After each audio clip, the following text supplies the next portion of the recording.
Y en esta semana que hemos retomado de nuevo el curso televisivo de La Picota en esta 10ª temporada, como siempre acabamos con nuestro tiempo de análisis y de opinión. Hoy miércoles están con nosotros Domingo Hidalgo. ¿Cómo está? Buenas noches, bienvenido después de un verano largo. Y no sé si ha sido lo suficientemente lúdico en tu caso o no. Paz y bien. Y de descanso. Y agradecer que nos hayas llamado al alcalde y a mí para que podamos expresarnos libremente. Expresarse libremente en esta nación y en esta región es muy complicado, ¿eh? Decir lo que se piensa, más allá de la barra de los bares, y no en todos, con alguna gente, y no tiene por qué ser los bares, pero en los medios de comunicación, está todo teledirigido, controlado. Es decir, el que se sale de la línea oficial social comunista, ese no tiene derecho a nada, ni tan siquiera a hablar. La palabra libertad y propiedad cada vez se está rompiendo más. Y Antonio Vélez, ¿cómo estás? Buenas noches, bienvenido también a este tiempo de La Picota de nuevo. Pues también con el compromiso de decir cosas, de opinar. De ser libre, alcalde. Por supuesto, yo nunca lo he dejado de ser. De opinar sobre lo que estamos viendo en estos momentos, la situación tan difícil que tenemos, la inflación, el problema del suministro de mercancías básicas, la guerra de Ucrania, en fin, ahí. Los precios, la falta de la cesta de la compra. Falta de agua, sí, de hecho la inflación es brutal. Sí, sí. Se ha disparado y esto, claro, esto empieza a ser un problema grave. Por cierto, el juego del agua, yo recuerdo, alguna vez lo hemos comentado, yo de niño vi entre las encinas del Valle del Lácara, vi sembrar trigo históricamente, hoy no, porque La Paz, como bien decía el ministro Plana, está pagando el barbecheo y no cultivar, pero eso es un tema que hay que recuperar, también lo ha dicho el ministro Plana, que es un tecnócrata y yo lo aprecio. ¿Por qué? Pues porque hay que buscar elementos de suministro de los sistemas básicos. Luego el paro de la... Seguiremos hablando, pero antes vámonos a cenirnos al guión. Antes de nada, por favor, hombre, faltaría más.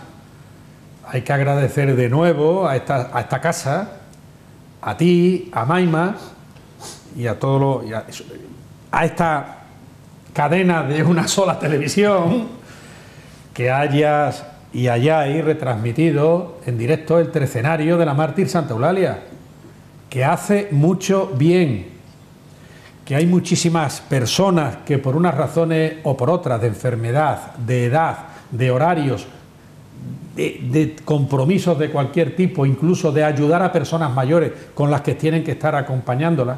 ¿Quién cuida a los cuidadores? Bonita expresión, no es mía, pero ¿quién cuida a los cuidadores? Y pueden ver el trecenario, a su santita, a la mártir. Y eso se debe a esta casa, no a Canal Extremadura. Esto no se debe, ha sido Televisión Extremeña. Y, hombre, pues yo te lo agradezco en el alma. Precisamente una de las personas que la hubiera visto, que ya está en el otro mundo, está en la vida eterna, es la madre del alcalde, que seguro que aprovechaba las circunstancias de Televisión Extremeña para su trecenario. Pues gracias, han sido muchas personas. Porque mi madre en ese aspecto, efectivamente, era una persona muy devota, nada beata, pero muy carenciosa con su patrona, y siempre estaba ahí, Y yo la recuerdo también, murió con 103 años, como sabéis, y la recuerdo, porque era una persona con muy buena cabeza. Sí. Bueno, pues gracias por son muchísimas, ya digo, las muestras que nos han dado, muchísimas personas las que lo han visto por televisión, el trecenario cada día, a las 8:30 de la tarde desde la Basílica de la Mártir Santa Eulalia. Vamos a comenzar hablando de turismo. Turismo, como saben, en la ciudad de Mérida es la principal industria que tiene en estos momentos, y hemos hablado con el director del consorcio de la ciudad monumental sobre el número de entradas que se han vendido hasta el mes de septiembre. Pues bien, según Félix Palma, hay 242.000 entradas vendidas a los monumentos del yacimiento romano de la capital extremeña. Esto supone que ya, de hecho, ha superado, 276.000. Esto supera ya el número de 242.000 del año pasado, de 2021. Y al mes de septiembre ya estamos en el 85% del número de entradas vendidas del año 2019, que fue el año récord en el que más entradas se vendieron al yacimiento arqueológico de Mérida. Todo esto pese a unos condicionantes que no son baladí: la subida de los combustibles, el incremento de los precios de hoteleros y extrahoteleros, el calor, la ola de calor que hemos tenido en julio, que ha sido, y agosto, importante, los días de intenso calor. Pues todo ello no ha podido con estos buenos datos que se han registrado en los monumentos emeritenses. Domingo. Bueno, esto no puede tener otra lectura que positiva, a la vez que también nos viene a rastrear lo que está ocurriendo no solamente en la nación española, sino en el resto. ¿Por qué? Porque con la que está cayendo, no solamente con la mentira climática que nos están clavando, con la que está cayendo de una mentira tras otra en lo económico por parte de este gobierno comunista, socialista, en el cual nos están contando que la inflación, que realmente no está en menos del 15%, oficialmente en el 10,5%, en la que todo es más caro, el que tiene 1.000 euros no tiene 1.000, ya tiene 850 como poder adquisitivo, y eso lo notamos en la gasolina, lo notamos en la luz eléctrica, en el pago de las facturas de la luz, en el pago del agua, en el pago del gas, cuando vamos a los supermercados, todo está muchísimo más caro. Es impresionante.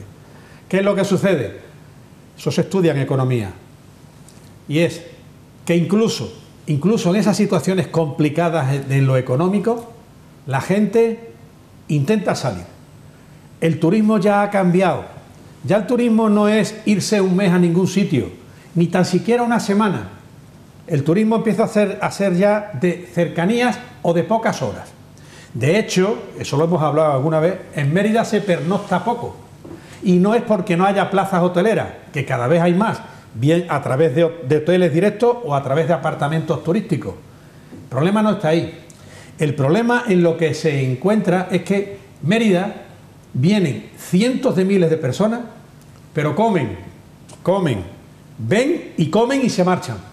No es sitio de pernocta, por desgracia. Y después es un detonante más, y siempre, decía que se estudiaba en economía, siempre hay un sector social que puede permitirse el tomarse unos días de asueto, de vacaciones, un fin de semana. Pero eso no esconde la realidad que estamos teniendo, en la que todo está regulado, en el que la libertad empieza a brillar por su ausencia, por su inexistencia. Nos tienen regulado todo. Los asesinatos legales ahí están. Aborto, eutanasia. El tema de cómo se encuentra la situación nacional, un golpe de Estado apoyado actual y directamente por el gobierno de la nación. Entonces, ¿hay que alegrarse de esto que ha sucedido? Cierto. Pero no es menos cierto que este gobierno social comunista nos está llevando a la ruina. En vez de bajar impuestos, sube el gasto público. Y en vez de intentar, como pudiera hacer cualquier familia ante una situación económica complicada, reducir gastos. Y aquí, a partir del que gane 20.000 euros, un rico al que hay que ir a por él. Antonio. Bueno, con relación al tema turístico es importante, porque Mérida es muy importante de satisfacción, porque Mérida en cierto modo es la referencia más poderosa en el tema artístico, en este caso arqueológico, de Extremadura, con diferencia, y de España prácticamente. Y eso pues lógicamente está bien, porque implica un sector privado de actividad poderoso. En orden a cuestiones que plantea Domingo, con todo mi respeto, yo no estoy de acuerdo. ¿Por qué? Yo creo que la intervención pública es muy importante en los sistemas liberales. Hay ejemplos históricos. Franklin Delano Roosevelt sacó a Estados Unidos de la Gran Depresión interviniendo fuertemente en el sistema económico. Interviniendo. ¿Quién fue su asesor, su indicador? John Edward Keynes, fue de las teorías keynesistas. Un hombre del grupo Flonbury con Virginia Woolf y Ana Brenna. Este es el tema. Es decir, que intervino fortísimamente en el sector público hasta que sacó a Estados Unidos, creó el Valle del Tennessee, sistemas regables, tal, fue una huida hacia adelante en inversiones públicas de parte del gran presidente americano poliomielítico, al que sucedió Truman, poliomielítico tardío, al que sucedió Truman, Harry Truman, pero Franklin Delano Roosevelt, que no tenía que ver nada con el Roosevelt, el caballero de la noche del museo, el expansionista, fue un hombre que intervino de una manera muy importante en reactivar la economía. ¿Qué le pasó en la autarquía a Franco? Como ejemplos que podían ser muy peregrinos. Pues Franco, el mejor ministro que ha tenido en la autarquía cuando se nos cerró injustamente, yo creo, bueno, justamente, yo no entro en ese tema, pues yo no había nacido, el mejor ministro que tuvo Franco fue Juan Antonio Suances. ¿Qué hizo Juan Antonio Suances? La Renfe no existía, la Red Española Nacional de Ferrocarriles no existía, MZA, MZV, en fin, empresas privadas. ¿Qué hizo? Creó Renfe, creó Enmiace, Ensidesa, Unosa, Calvo Sotelo en Puerto Llano, explotando las pizarras bituminosas, como hacen el fracking en Estados Unidos, pizarras bituminosas para extraer petróleo. En fin, y creó una serie de industrias, de actividades públicas impresionantes. O sea, es decir, ordenó la economía desde un intervencionismo del Estado. En Endesa, luego fue sevillana y hoy está en manos de los italianos. Y hoy no vemos. De hecho, cuando Franco liberalizó la economía en el 59, con el famoso plan de estabilidad en Dullastre, Juan Antonio Suances, ingeniero naval, le dijo: ahí te queda, Franco. Y se fue a Estados Unidos.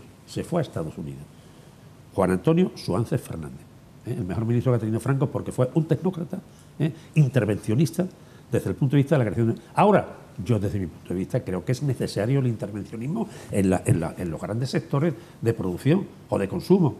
El petróleo, en la electricidad, eso es necesariamente. ¿Por qué? Porque es lo que puede, en cierto momento, amortiguar. E incluso, aunque la gente pague, es una estrategia mayor, la redistribución desde una empresa pública. Francia, que paga más que nosotros, ha estatalizado EDF, el 13 y pico % que tenía privatizado. Lo ha estatalizado, perdón. ¿Por qué? Pues porque es un instrumento importantísimo de intervención en los sectores básicos. Bueno, hablamos ahora de otra cuestión importante. Hemos conocido que Adif ha adjudicado ya por 10 millones de euros las obras del montaje de la vía de alta velocidad del bypass de Mérida. Esto significa que el tren de alta velocidad o altas prestaciones podrá circular directamente entre Cáceres y Badajoz y podrá entrar también en la estación de Mérida. ¿En la actual? En la actual, efectivamente, la de la calle Cardero. Bajo tu punto de vista, ¿cómo ves este tema? Lo que he visto hasta ahora no lo... Una obra, Sí. que se ha adjudicado, como digo, por 10 millones y tendrá un plazo de ejecución de 13 meses, o sea que todavía algo más de un año en vista hasta que comience la obra. Yo en este tema, sinceramente, no voy a utilizar palabras de Guillermo Fernández Vara en un momento de cabreo por no sé qué sitio, pero parece ser que a Mérida se le quiere dar mucho por ese sitio, desde ciertos sitios. ¿Por qué? Porque no es el ferrocarril, el ferrocarril de Extremadura, un trazado que implica solo a Badajoz con Madrid, no. El ferrocarril es un juego de territorios, de interrelación viaria, logística viaria, y que, lógicamente, tiene que unir, como es el modelo cada vez más aceptado en Europa, el sistema de la comunicación de todas las ciudades, no solo de las grandes ciudades y las largas distancias. En consecuencia, Mérida es el centro de Extremadura. Mérida Badajoz es un paso, Cáceres es un paso, Mérida es un nudo, el único gran nudo, que además está complementado con las dos autovías básicas de la región. La que va a Madrid por Badajoz, Mérida, Torrefresneda a la izquierda y da en su momento a Ciudad Real, la que va de Cádiz al Cantábrico, Sevilla, Cádiz al Cantábrico, la Vía de la Plata, carretera, autovía, están aquí. Es decir, el juego logístico complementario de los sistemas multimodales es fundamental. O sea, ¿qué se quiere hacer con esto? Pues sencillamente un poco el juego triste complacencia, el juego de abofetear. Es decir, la obsesión de Cáceres-Badajoz, ¿vale? Me parece muy bien, pero aquí hay una cuestión muy clara, que es Mérida, a Dios lo que es de Dios y al César lo que es del César.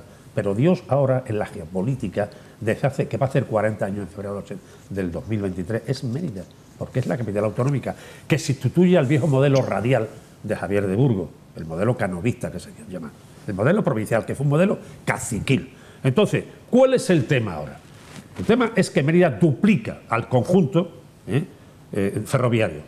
¿Y cuál es el tema ahora? Que igual el trayecto tiene que ser Mérida-Madrid, y aquí tendrán que venir los trenes de Badajoz, los que vengan de Don Benito La Serena, Villanueva, los que vengan de la Campiña Sur, que estamos hablando de mucha gente, Esto no es pasar de lejos. Esto parece un poco el modelo que en un momento determinado, el año 14, octubre del 14, una de las declaraciones que hizo Acedo respecto de esto, planteaba la estación de Esparragalejo, tal, que afortunadamente no salió. Que seguramente había otros intereses, no entro en detalle. Pero se quiere ir de momento hasta que se reordene el ferrocarril en Mérida. ¿Cómo lo harías, alcalde? ¿Cómo lo harías? Pues muy sencillo, yo iría del puente de Lusitania, una de las soluciones, del puente de Lusitania al albergue no hay 3 kilómetros. A la finca ¿De la Encina? La Encina, 2 kilómetros, con una autovía que han arreglado, con un sistema viario fantástico. Tú puedes el día de mañana el puente de hierro convertirlo en un soporte de tranvía. Bien. Claro, perfectamente. Y con un puente que hagas, con un puente que hagas junto al albergue, junto a la Encina, pasas a Lucén. Y luego hay que reordenar un conjunto. ¿Cuál es el tema de relación que yo he defendido históricamente? La estación estaría en... La estación que yo preveo a futuro es junto a Paidella. Junto a Paidella, la zona esta del polígono Nueva Ciudad. ¿Por qué? Porque es un espacio urbano. El polígono Nueva Ciudad tiene 22.000 habitantes. ¿Cuál es el problema? Para que tenga una serie de elementos, y Mérida está perfectamente conectada con ese puente y con otros que tendrá, con el Lusitania, ¿no? Perfectamente. Es decir, y entonces, porque hay que ordenar el enlace con Sevilla. Mérida no puede plegarse a esta estupidez, y con todos mis respetos a Badajoz. Se han pasado 7 pueblos, algunos. El Club Senior también. Tráelo aquí, conmigo. Y con Ángel Caballero, vamos a seguir y con Juan José Hernández Ramírez, y hablamos.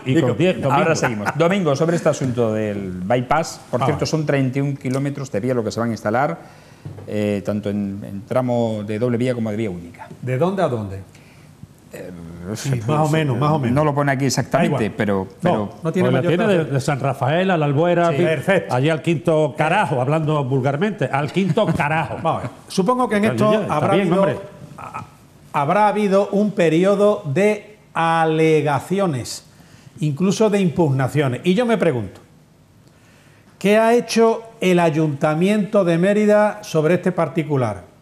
Parece ser que nada, en contra, quiero decir. Y si ha presentado alegaciones, cuando menos no se han publicitado. Segundo, ¿se ha impugnado algo? Y las personas que han creado esas asociaciones a favor del ferrocarril, tal cual, en fin, milonga sobre milonga. Esto, yo lo digo claramente, alcalde, esto va frontalmente, es una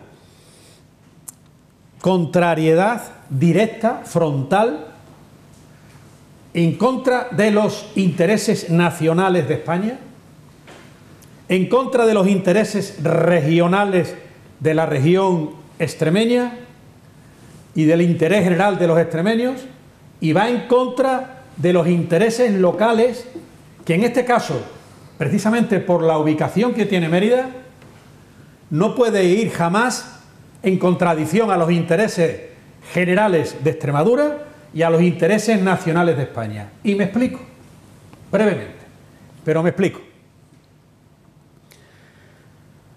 Desde cualquier punto de la nación española debiera poderse llegar a Extremadura y por ende también a Lisboa, en fin, y el interés general no es irse a un rincón o que el viaje se haga largo o que en el viaje se pierda más tiempo del necesario e imprescindible. Y si, como bien ha dicho el alcalde Antonio, pero no porque lo haya dicho él, sino porque constata una realidad que ya la constataron los romanos, si el nudo de comunicación de esta zona de la península en Mérida, eso no lo puede cambiar nadie. Eso no lo puede cambiar nadie. Y si para el interés nacional, para venir a algo a Extremadura o para poder hacer los viajes que se hace o enlazar, el sitio es geoestratégico en Mérida, evidentemente eso va contra los intereses nacionales de España. Los intereses, en contra de los intereses de la nación. Ahora vamos a los intereses regionales. ¿Qué pasa? ¿Que somos masoquistas, que nos gusta autoflagelarnos e ir en contra de los intereses nacionales por cuestiones provincianas? ¿Es que alguien va en contra de Cáceres o de Badajoz? ¿Y se puede decir lo contrario? ¿Es que de Cáceres y de Badajoz no vienen en contra de Mérida? No sé. Dice el Evangelio: por sus hechos los conoceréis. Aquí está el hecho. Están haciendo o quieren hacer un bypass y está ya proyectado para su ejecución un bypass. 10 millones de euros. Y después ya no digamos.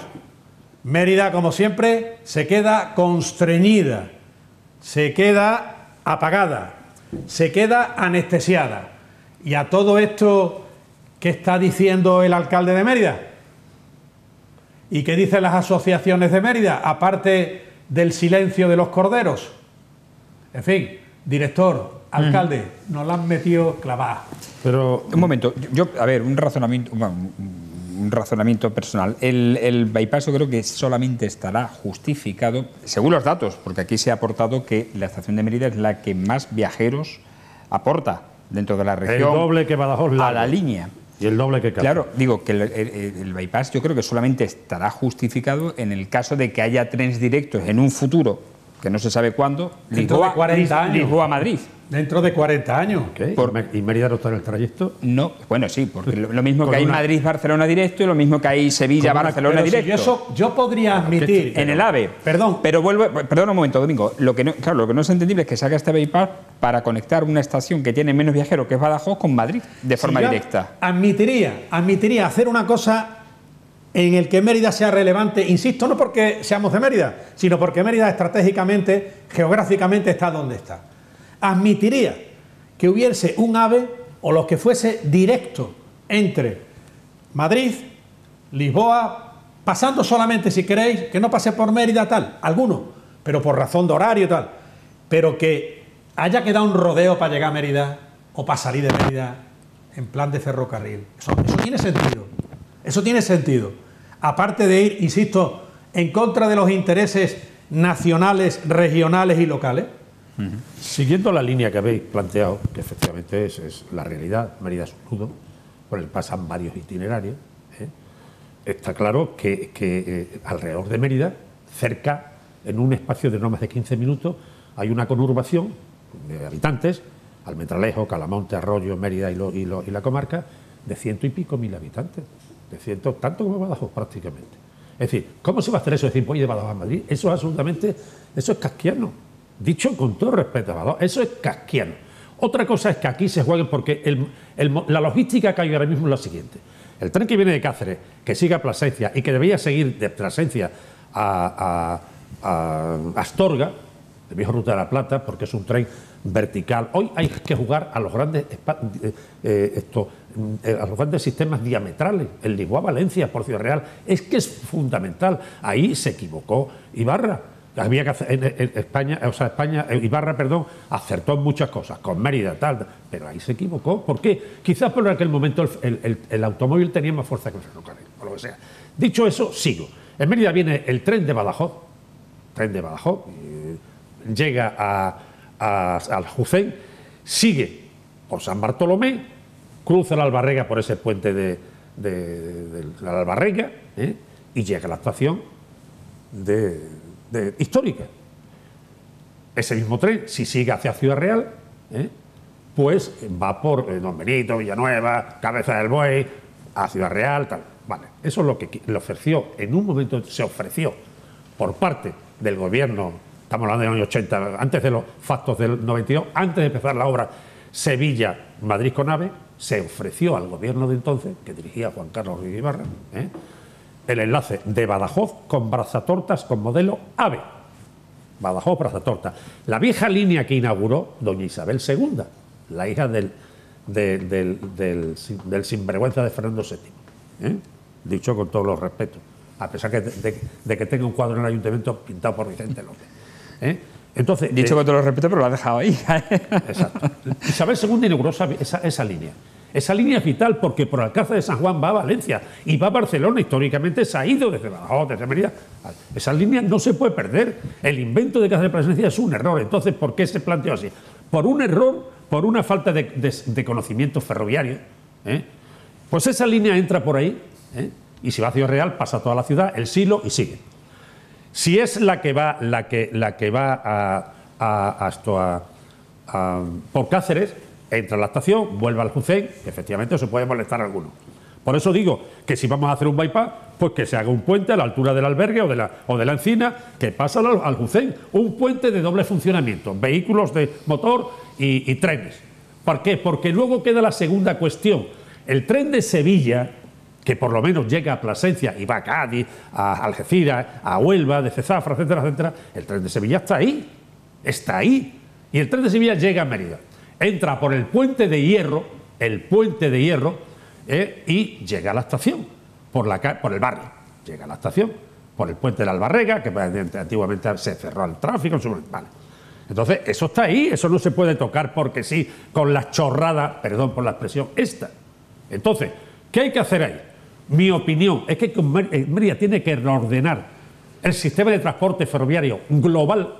Porque ¿qué hace Almendralejo? ¿Qué hace Zafra? ¿Qué hace La Campiña? ¿Qué hace Don Benito? ¿Se plega a Cáceres porque sí? Pues tengamos las dos líneas y la Ruta de la Plata. Extremadura tenía un sistema ferrocarrilero fantástico. Incluso desde Almorchón se iba a Córdoba. Entonces, ¿cuál es mi opinión? Mi opinión es que la línea de Sevilla ya no tiene que entrar, no tiene en el futuro, no debe entrar, perdona, por el puente de hierro. Tiene que ir a una gran estación multimodal, que yo creo que puede ser la zona de Paidella, de esa zona más o menos, y seguir por Calamonte, Espacio Mérida, y cruzar el río hacia Don Álvaro, y seguir a Madrid. Tengo la impresión de que esto no tiene marcha atrás. Sí, y el puente, creo que no. Y el puente de hierro puede ser un puente de tranvías, de otra historia. Eso hay que pensarlo. Por eso, ¿cuál es mi planteamiento? Ayer, perdona, es que Antonio, hay que pensar y luchar por este tema. Antonio Vélez, ayer precisamente Juan José Hernández dijo algo parecido con la creación de un nuevo puente al final del polígono con Aljucén. Claro. Que sirviera tanto para la estación, esa futura estación multimodal, a la antigua fábrica de harina, de los intermodal, veteranos, como tú has apuntado, y también para la salida y entrada de mercancías al polígono del Prado. Esto no hay quien lo pare. Ese es no, esto sí quien lo para. Si Mérida tiene conciencia de cuál es su... Si esto lo tuviera Cáceres o Badajoz, esto que tiene Mérida, esta realidad logística de ser un sistema nudo... Yo por lo que leo aquí, cuenta con un plazo de 13 meses y su ejecución... Pues muy bien. Y se ha adjudicado. Que lo hagan, pero que hagan lo que les dé la gana, si no tenemos eso de pararlo. Pero Mérida tendrá que buscar otras soluciones. Eso te lo dice Antonio Vélez. Y yo lo que propongo es que aquí haya un debate monográfico. Juan José Hernández Ramírez, el presidente de la Ángel Caballero, presidente de la Asociación de Amigos del Ferrocarril, el director general, y los que estamos aquí, los que tú creas conveniente. Un debate largo, relativamente, con tiempos concedidos. Y que pedimos, ¿queréis invitar al Club Senior? Invitarlo, porque a ver qué defiende el Club Senior. En fin, ¿quién es el Club Senior? ¿Quién es? También yo soy memoria y no soy del Club Senior, ni 3 puñetas me importa. Pero si hay una realidad de Mérida. A quien corresponda, yo tengo pues ya, muy rápido, hombre. Muy rápido. Justo al salir de estos estudios hay una cagada de perro tamaño familia numerosa. Y lleva varios días ahí, sí. Sí, señor. Y no pasa nada.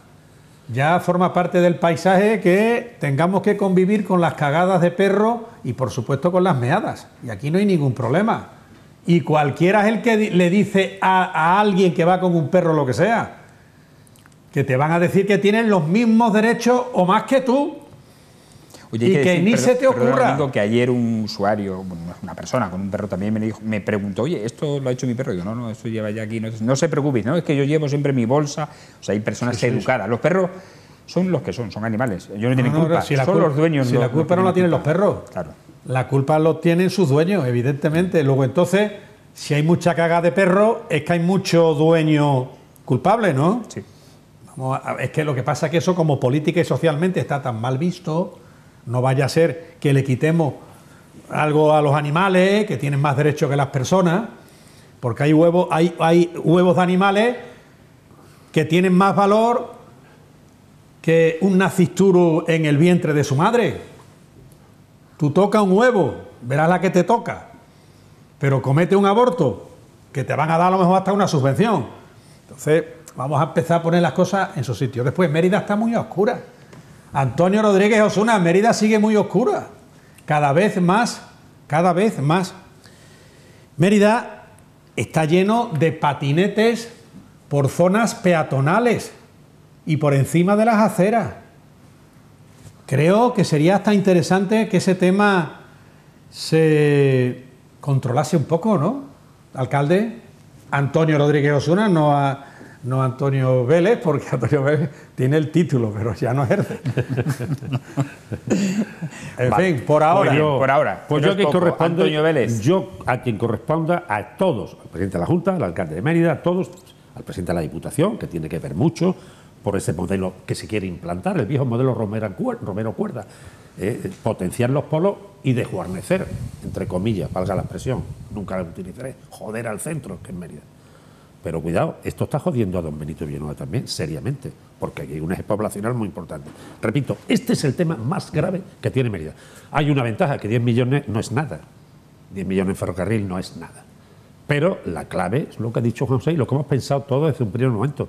Es decir, hagamos un puente entre la Encina o el albergue, con Aljucén, y preveámoslo para el futuro, reenlazar todo el sistema de Sevilla, de Ciudad Real, todo el sistema, eliminando puentes como el puente de la Rega, el puente de y haciendo una estación en una zona que pueda ser muy polivalente, multimodal, incluso con el polígono del Prado. Eso es la historia. Y eso es lo que Mérida, con el eje espacio los Mérida. Empresarios de Mérida, eso es lo que tiene. Esto no es una cuestión de hablar y poner a pelear. No. Esto es un tema que hay que tener mucho cuidado. Hay que centralizar la opinión y expresarla. Nos vamos, no hay tiempo para más. Agradecer, como siempre, a nuestros picoteros su intervención, su opinión, su análisis sobre los temas que hoy proponemos aquí en esta mesa de diálogo. Gracias, Antonio Vélez, por estar aquí. Un placer. Gracias, Domingo Hidalgo, por estar aquí. Paz y bien a todos. Y a ustedes agradecerles, como siempre, su atención, instándoles a una nueva edición del Picota. Será mañana en torno a las 10 menos 25 de la noche con el tramo informativo y después con el de análisis, con este debate, con esta tertulia. Hasta entonces, buenas noches y sean felices.